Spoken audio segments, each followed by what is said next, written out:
Hi folks, and welcome to my talk on network API versioning strategies. My name's John Skeet, and this talk is based on part of a chapter of Software Mistakes and Trade-offs by Tomasz Lelek and myself. So these are the things we're going to talk about today. We're going to first set a bit of context in terms of when I say network API, what do I mean? There are lots of different things that different people could mean. And then what does versioning mean when we're talking about a network API? We'll think about the kinds of compatibility that we want to achieve when we're doing versioning, and we'll look at two particular strategies that you might choose to use. There are other strategies available, but here are two that you might want to consider. We'll then go into a little bit of a rat hole that can be problematic if you don't do things properly around read, modify, write cycles. And don't worry if that doesn't make sense yet, it will all become clear over time. And we'll finish by thinking about what happens when you have resources that you want to be able to access across different major versions of your API. What is a network API?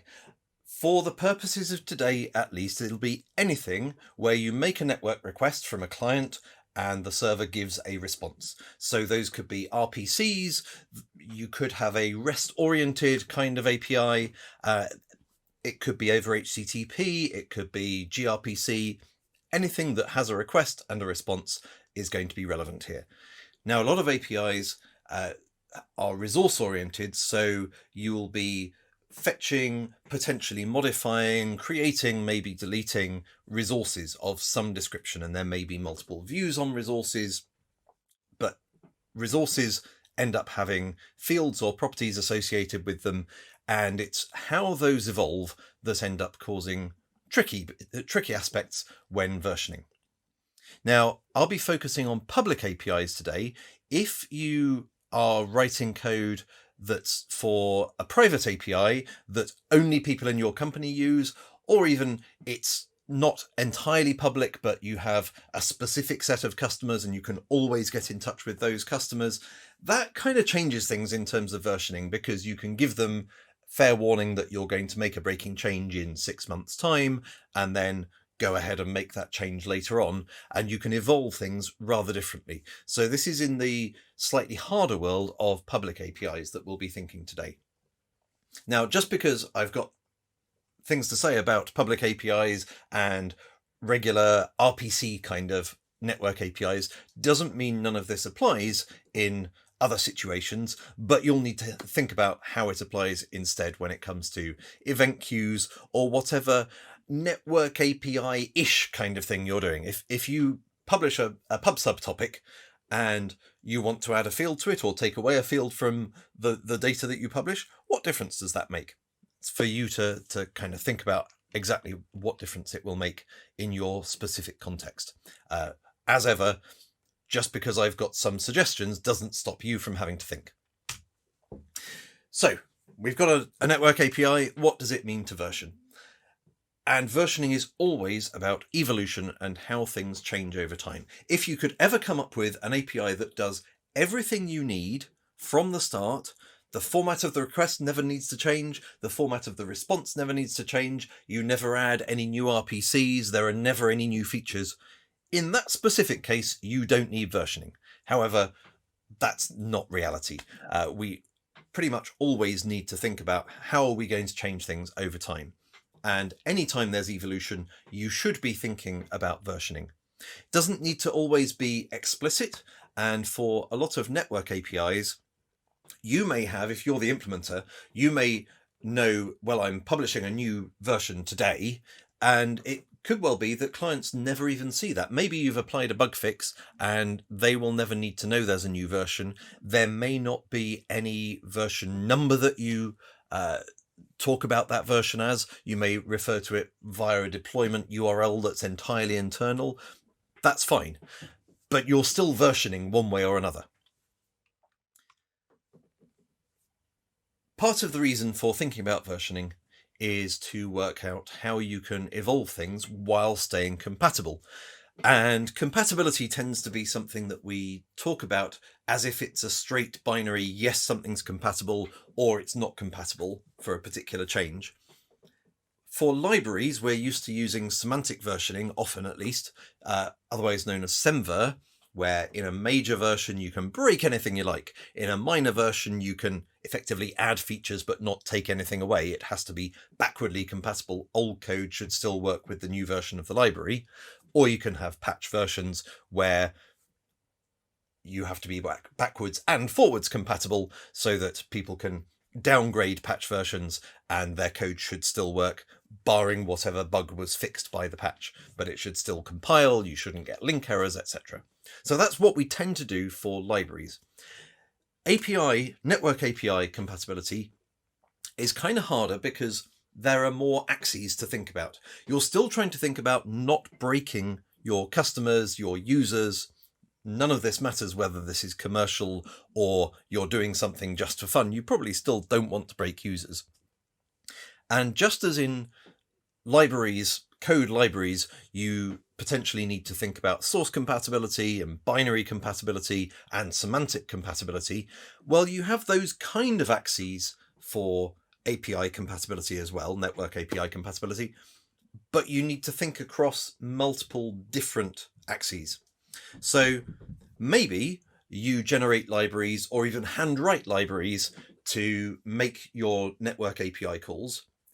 But chances are that some clients, unless you've got something where you're not publishing what the protocol is really, you're just saying you can use this library and I'm not going to say anything more than that, chances are some people will be posting JSON, posting protobuf, whatever it is, straight to your server. So you need to consider clients with libraries, clients not using libraries. For libraries, is it a C# library? Is it a Java library? Is it JavaScript? Is it Go, Python, Ruby, PHP, Rust, whatever it is? So how do you evolve your API so that you can also evolve the libraries as well?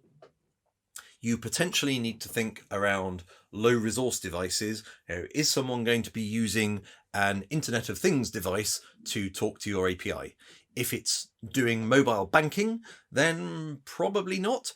If it's something like weather forecasting, then it's entirely reasonable. It would be great to have a little device that shows the weather forecast, and that may well have very, very little memory, which means that returning more information than is expected, even if normally you can just say, oh, I'll just discard whatever information I don't need.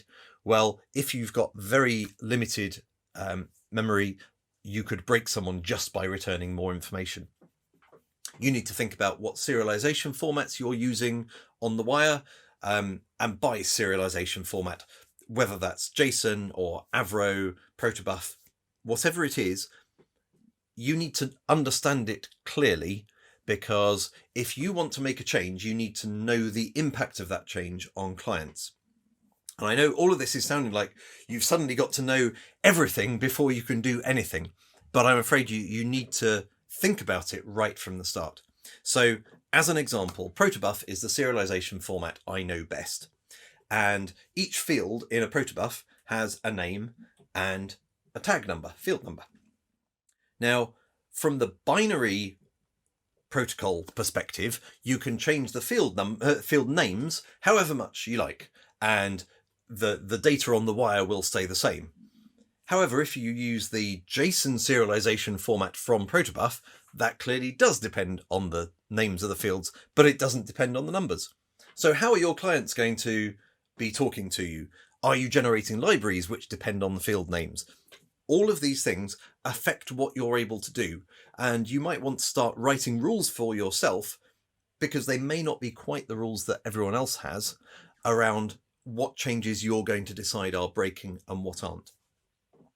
Now, one of the really tricky aspects of network API versioning is thinking about and just keeping straight in your head all the different versions that are involved. So the fact that you've got clients and servers, immediately you've got a potential mismatch there. So if I talk about a version 1.1 server, that doesn't mean that there has to be an actual version called 1.1 anywhere. This is just a sort of notional something that's a little further ahead than an older version. So if you've got a 1.1 and a 1.0 as notional versions, for one thing, when you publish the 1.1 server, deploy the 1.1 server, your clients will still be 1.0. or at least some of them will be. Maybe you've published previews of libraries that have 1.1 support, but you'll have a mixture of 1.0 and 1.1 clients talking to that 1.1 server. You'll also probably temporarily have 1.0 servers deployed at the same time as 1.1 servers, because typically, and again, this does depend on your context, you don't want to have to take your whole service down in order to do an upgrade. So if you've got 5 API servers, for example, you would roll out, they're all at 1.0, you would roll out 1.1 to one of them, maybe wait for half an hour, see whether everything's still okay, roll out another couple, and gradually roll out. So during that period, until you get to everything's at 1.1, you will have a mixture, and you need to somehow make sure that if there are 1.1 requests that can only be handled by a 1.1 server, that those get to the right servers, but you probably want those servers also to be able to handle the 1.0 requests. So there's a certain amount of infrastructure that you need to be concerned with as well. As you can see, a lot of this is very different from the situation where it's hard enough, frankly, even thinking about semantic versioning and library versions. You want to make a change. Is it breaking or not? Well, it kind of depends on exactly what you need to think about and what your user expectations are. But you've got just far more axes to think about when it comes to network API versioning. This is not to say it's impossible. I'm just saying think about it to start with. Okay, we're going to give a concrete example here of a really simple part of an API. Obviously, it's just a tiny example for the purposes of being able to show something concrete. So suppose you've got an API that has a person resource that people can create and edit and delete and things. We start off in version 1.0, and again, these are notional versions. You could decide to use dates for your minor versions. I would recommend having the notion of a major version, almost whatever else you do, so that you can have multiple major versions over time, and you know that when you go to a new major version, it can be breaking compared with the old major version, and you will want to run the two of those at the same time for some significant period. So going back to our concrete example, we've got a person resource that in 1.0 consists of an ID, a name, and a date of birth. Nice and simple. And in 1.1, we want to add a nickname. So that's all we're doing in 1.1. In other new minor versions, we might have new RPCs or new custom things that we can do with the person, but in this case, we're just going to add a field called nickname. Now, we couldn't remove an existing field. We couldn't make version 1.1 say, well, a person now has an ID and a name and a nickname, but they don't have a date of birth anymore, because that would clearly be breaking. We can't rename the field birth date to date of birth, because that would be breaking almost certainly anyway. It depends on your serialization format, but chances are, if you're generating client libraries, whatever you've got, people will have code that uses birth date, and if you change it to date of birth, that will break them. So 1.0, ID, name, birth date. 1.1, ID, name, birth date, nickname. You'll see in the sample requests and responses I've got later on, it's all a little less than formal, just to get everything on the slides. So please treat this as I'm doing the obvious thing, where I haven't specified the field names. They are the obvious ones. Okay, so I said I'd talk about two different strategies for versioning. And the first of these is what I call, and this isn't an official term, client-controlled versioning. So in this one, you do publish the idea of a major version and your minor version. The minor version could be a name, it could be a date, it could be a simple number. I've used numbers in this example, 1.0 and 1.1, but it could be version 1, revision 2021-06-20, and version 1, revision 2021-07-27. Those are two fine ways of doing version labeling. I would suggest you come up with a strategy which makes it obvious which is later and which is earlier, but dates and numbers both work very well for that. So in client-controlled versioning, the request or metadata around the request has to contain both the major and the minor version that the client knows about. Basically, you're asserting, the client is asserting, this is the API as I am aware of it. Please don't expect me to be aware of anything else. Now, I'm not giving details here, given that I'm describing a very general idea of a network API. I'm not saying it's an HTTP API with this URL structure, etc. I'm not going to specify how you put in that major and minor version. Maybe it's in the body of the request. Maybe it's in a header. Maybe it's in a URL. It gets there somehow. I have seen significant arguments about how to do major and minor versioning, where you should put versions in requests, and I'm sure it's a fascinating topic, but it's not our topic for today. So wherever you decide to put your request version, it includes the major and the minor version. And the benefit of this is that the server can then respond with only the fields that client will know about. There shouldn't be any surprises.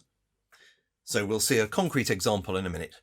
But the tricky bit here is that the implementation, the server side, needs to keep a record, a catalogue of all the versions, major and minor, and make sure that they apply them properly. Because you defeat the whole point of client-controlled versioning if the client says, I am a 1.0 client, please give me a person, and it actually returns something including nickname. Well, nickname wasn't in 1.0, so it shouldn't be there, and things can break. We're asserting we will only return you what you know about from 1.0. So here's a simple example. A 1.1 client creates a request that says, I want to create a person called John Skeet, ID of 1, with my birth date, and a nickname of Skeety. That's not a nickname. Please don't start calling me Skeety. It just felt simple enough to understand. And the response says, yep, okay, you're done. Then a 1.0 client, who either hasn't got the memo that there is 1.1, or maybe they were deployed a long time ago and there isn't an automated update procedure for this. Whatever it is, they're saying, I'm a 1.0 client, please tell me person with ID of 1. And the response comes back with the ID, the name, and the date of birth, not the nickname, because the client doesn't know about the nickname. And you should assume that if the client has told you I am 1.0, then they may well get confused or have some other adverse effect if you give things that weren't in 1.0. It's a really rigid schema. So that's client-controlled versioning. What about server-controlled versioning? In this case, the idea is that the clients should be a little bit smarter around handling and discarding data that they don't understand, and they only include the major version. I do suggest that you still include a major version, but they basically say to the server, just give me what you've got. Now, in this case, the server doesn't need to know anything about past releases at all. It just needs to know what the latest is. So that means that you don't need to have any precise, and certainly not a public, record of here's the complete list of changes in this API for ever and a day. Yesterday I deployed something where we've got one extra field, or we've generated IDs in a slightly different way, whatever it is. You don't need to keep that potentially long list of API versions. You just say, well, I'm going to assume that whatever you've given me, I can return you things according to my latest schema. So in this case, the 1.1 client, so there would still be a different either client library, or maybe you're just posting from Postman or whatever, but you still understand about a nickname. So you create a person that, again, has ID of 1, name John Skeet, date of birth, and the nickname, and we say, yep, that's fine. And then a client who only knows about 1.0, hasn't been updated, hasn't looked at a newer schema, just says, give me the person, and they get the nickname this time. So they need to know how to discard it. And you need to be confident as the API designer that including that extra data isn't going to make the client fail. Now, obviously for something like a nickname, okay, we're adding about 8 bytes, 10 bytes, whatever it is. That's probably fine. If we suddenly had, I know, I will include in the person a high resolution photograph. And so from 1.0, you've got 30 bytes or whatever. And in 1.1, your server starts returning megabytes of data. That could really easily break a client. So even if you're using server controlled versioning, you would want to really think about that kind of thing carefully. But you should be able to assume, or you are asserting that that clients need to be able to handle this, and that's where libraries make things easier. Because if you design the library, you can make sure it's not going to fall over when it's given information that it doesn't really understand. So that's server controlled versioning. So client controlled, you send major and minor version number, and the server needs to take account of that, be aware of what was in each version.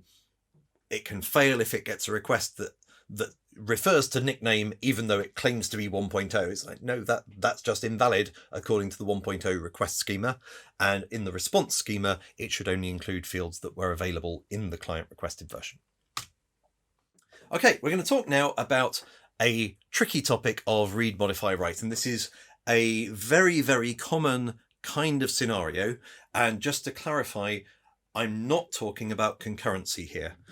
So you've got whole other potential problems when it comes to multiple clients reading, modifying, and writing the same data for the same resource at the same time. Not going into that at all right now. But this is a very simple, I'm going to, as a client, I will fetch a resource, fetch all the details of a person in the case of our network API. I will then display it. Doesn't matter whether that's on a web page or on a mobile device or a Windows desktop application, whatever it is. Let the user make some changes in the user interface, and then you push back the changes to the server. One way or another. I'm being deliberately vague as to exactly what that looks like. So, what's the problem with this? Well, going back to our API that's got 1.0 and 1.1, suppose we've created this person to start with that includes a nickname, and suppose we now introduce an RPC of update person, and we say this was in 1.0. By introduce, I mean you didn't know about it before, but it's been in 1.0 the whole time. That takes a person. So you say, I wish to update the person with the ID that's embedded within the request. And so I'm going to update from John Skeet to Jonathan Skeet, and the rest of the person is as it was when I saw it. Because I'm a 1.0 client, I don't know about nicknames. Okay, at that point, if the server is naive and says, I will make the person with an ID of 1 look exactly like the client has just told me, we've lost our nickname. We didn't know to send a nickname because we didn't know about it. We're a 1.0 client. And if the server just wipes over storage and says, I'm going to make it the same, then we've lost data. Now, how you handle that is different between server-controlled versioning and client-controlled versioning. So, in general, in either situation, you could use field presence to determine which fields to update in your storage. So this is where it falls down a little bit. That's in my previous slide. I haven't specified any field names in these requests. So theoretically, if you get an update person request that contains ID, name, and date, you can tell there is no nickname field because the word nickname is never in the request. If you can be sensitive to that throughout the whole of your pipeline, however that works, then you could say, okay, I will only modify the fields that have been specified. And if a user wants to wipe out a field, they can specify null or the equivalent deliberately. So that's called, in the protobuf world at least, field presence. And it can be quite tricky because as soon as you've deserialized a request, if you've got a Poco or Pojo, then you can't always tell the difference between a field or property that has a value of null because it was set to null or because it just defaulted to null and wasn't set to anything in particular.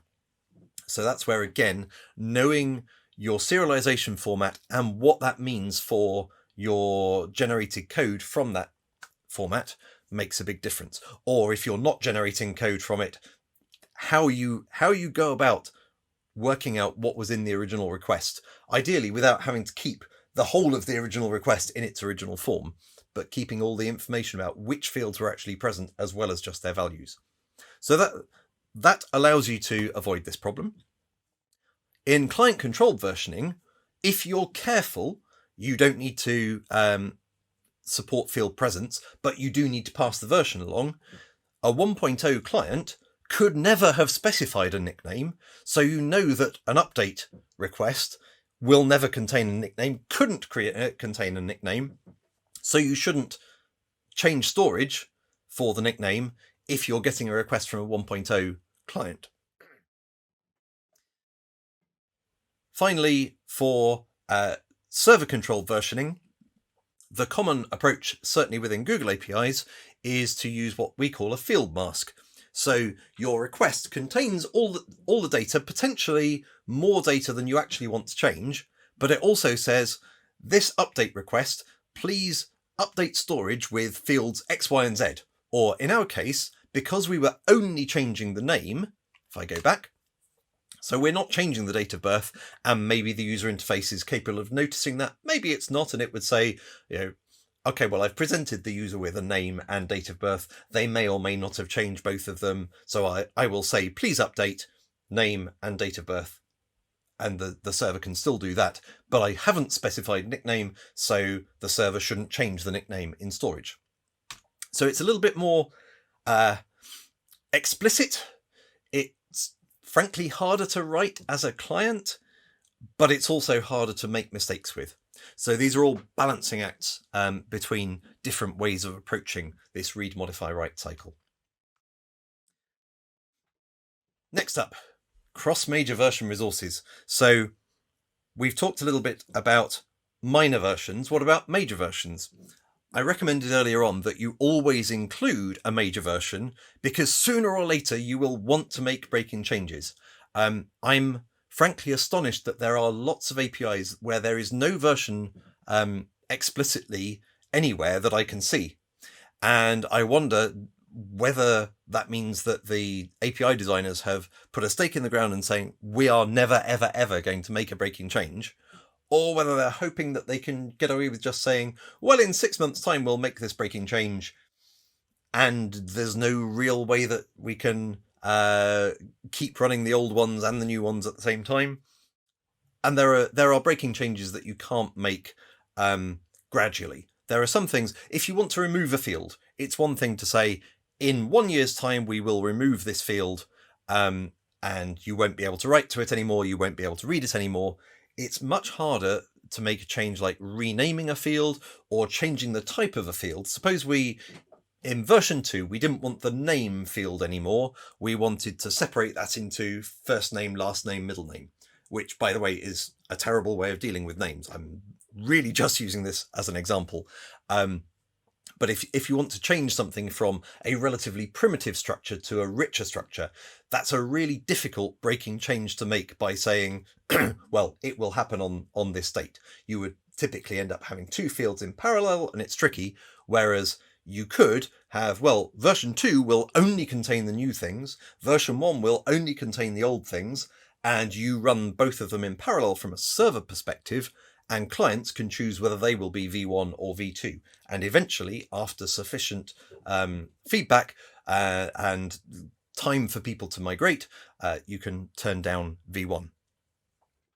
However, just because you're making breaking changes doesn't mean you're going from a completely clean slate.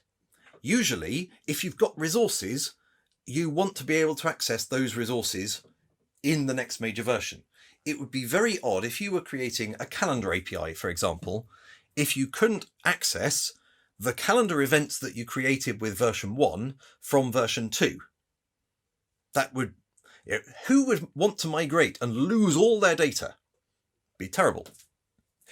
In the other direction, yeah, it's slightly fuzzier. There may be some things that you can create in version 2 which have no equivalent in version 1, and so yeah, you can't access those, but still, it's likely that the major concepts from your API will apply. And that makes it quite tricky, particularly if your way of doing the version 1 API was basically you had a schema that you used for storage, and you use that as your API directly as well. If you separate out storage from your API right from the beginning, whether that's by copy paste or some transformation, whatever it is, it gives you more flexibility for later on. Much as in Java, you wouldn't typically expose public fields, you'd expose properties just in case you want to tweak how the underlying representation works. And maybe you've got, as an example, suppose you're representing dates. You could have them as a single number of days since the Unix epoch, and you could change that as an underlying representation to be 3 integers a year, month, and a day. And so long as all your public methods can work with one representation and then be changed to work with a different representation, no one needs to know. Likewise, you can do things within the storage of your API service that change the representation drastically without breaking anyone, so long as you have that separation between the two. Okay, so that was all we have time for today. It's a huge topic. As I said, there's more in chapter 12 of Software Mistakes and Trade-offs, but just a few takeaways for today. Firstly, always plan for versioning from the start. If you assume I'm never going to need to change anything, that's a recipe for disaster, frankly. You do need to think about your clients. So are people going to be making requests directly using no libraries at all? If they're using libraries, are they provided by you? Are they provided by someone else? How are you describing your API? Is it with a Swagger schema, etc.? And for the libraries that you support, what counts as a breaking change there? For example, you could have entirely case-insensitive libraries and protocols. So you may decide, I will treat all my JSON as case-insensitive and all my libraries will do the same. And at that point, I can change from date of birth to date of birth, all capitals, and that would be okay. But anything that is case-sensitive would get broken. So you need to understand where your clients are coming from, and particularly with client libraries.